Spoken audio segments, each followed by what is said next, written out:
So as part of the 5 things you can do to optimize your mental wellness, I'll be sharing 5 ways that phones can benefit our mental health. You may have heard before that phones can have a toll on your mental health and have negative aspects. But I was looking more and trying out the different ways phones can benefit my mental health, and there are a lot of ways I found. So rather than stopping yourself from using phones all over, and also seeing people and saying don't use your phone, it's bad for you, there's actual ways that phones can benefit our mental health. So today I'll be sharing 5 ways they can. Hopefully you can try them out and see if they work for you. So for the first one, seek help through apps, websites, or hotlines. There's a lot of different resources out there, like the National Alliance of Mental Illness, Work to Be Well, and so many more that can really be beneficial to just they have hotlines, chat or text that you can do if you're having a hard time mental health challenge. The websites, you can access those to get more information and also the mental health coping strategies. And also a lot of them have apps that you can learn more and interact with them. So these are really helpful and they're just a click away that you can access anytime. For the second one, I'll be sharing use phone tools for stress reduction. This is one thing that I highly use during online learning. So there's calendars, to-do lists, reminders, notes, alarms, so many phone tools that can actually help our stress reduction. So I'd like to start off by talking about calendars, because this is something I use in my day-to-day life. Basically, you can just put all your things, all the events, all the meetings you have in a calendar, so you can just completely forget about it. It'll remind you, or even so you don't need to keep track of everything in your brain, be like, oh, I have this, I have this, I have this. It's all there and you can just see it visually. The second one is to-do lists. This can be really helpful if you have things all throughout the day that your teachers are telling you, or things that you can keep remembering. You can just put it in your to-do list app in your phone. It's really helpful. And another thing why to-do lists can be beneficial is when you disconnect from your work or school or anything, and you're just trying to relax, rather than keeping that mental to-do list where you're like, oh, I have to do this, I have to do that. You can just enjoy yourself and put all those to-do list tasks in your phone that you can worry about later. And then alarms can be really super beneficial if you have a meeting in 20 minutes and you really just need a break because there's been a lot going on. You set an alarm for 5 minutes before that meeting so you can prepare and get ready for the meeting. This is really helpful, so you don't need to keep stressing about the meeting, checking your time when you're trying to have fun.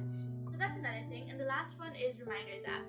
This can be really helpful if, to-do lists, but rather you have those reminders that you need, take out the garbage or any of those things, that simple day tasks that sometimes may be hard to remember and then you feel a lot of stress if you forget it, just putting in your reminders app. The third thing I like to say is use accessible meditation apps for mental health management. So there's a lot of different meditation apps out there like Insight Timer, Headspace, and countless many. These can be really beneficial if you just put them on AirPods in school or doing any chores, even play them out loud, do them with others, do them with friends. It's really beneficial and everyone has a unique style of meditation they like. May it be guided meditation, music, or anything like that. So just experiment, try your best ones, and just see how they can affect you, because you can do it anytime, anywhere, and they can have a significant impact.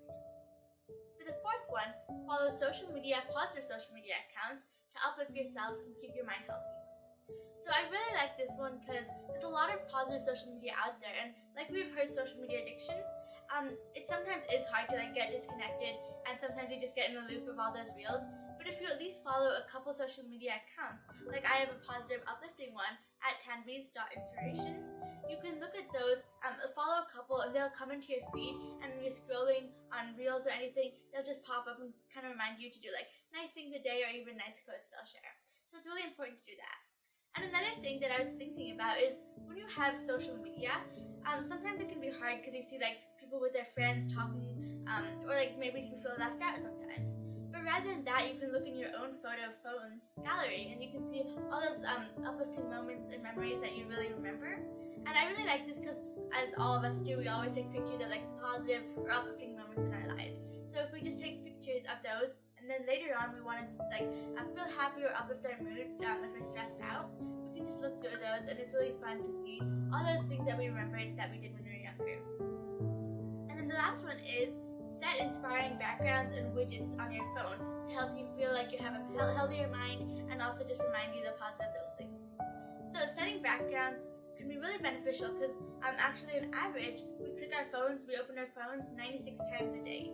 So if we set those positive backgrounds, we'll see that at least 96 times a day.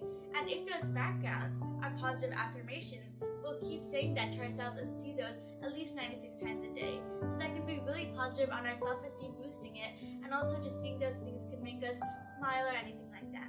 And the widgets are also super helpful.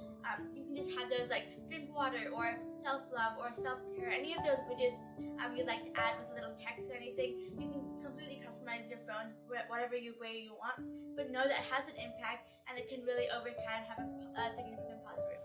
So in summary, the 5 ways that you can use your phone to benefit your mental health include: number 1, seek help through apps, websites, and hotlines.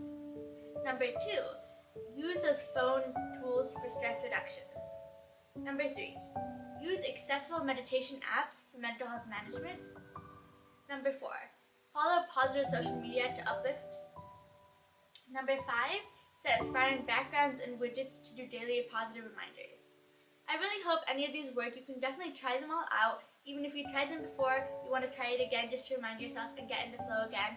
These are great ways that hopefully can help optimize your mental wellness. Thank you so much for listening, and I hope you have a great day and great time trying this out.